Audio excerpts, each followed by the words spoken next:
My name is Bill, and I have been a Stephen minister. I've been involved with Stephen ministry since 1989, more than 30 years.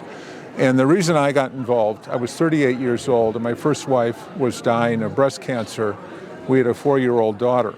And my priest had started Stephen ministry at our church. He said, "You need a Stephen minister." And I said, "I'm a strong, independent American man. I don't need a Stephen minister."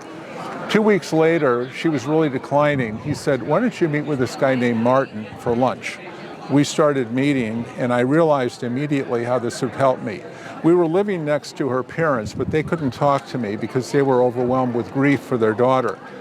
Nobody my age could talk to me because they were just totally, what are you going to say to a guy whose wife is dying with a little girl?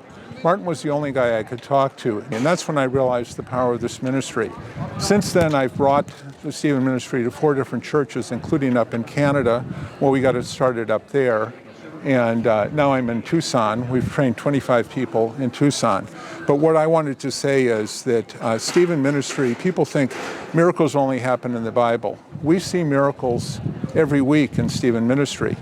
And the stuff we've seen over the last 30 years is just totally incredible. Now, people who aren't Stephen ministers don't believe me, but that's the power of this ministry. It really brings people into the faith.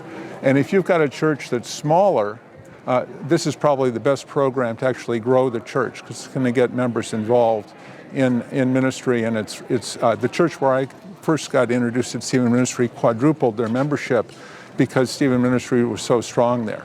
So anyhow, it's an incredible program. I can't say enough good things about it.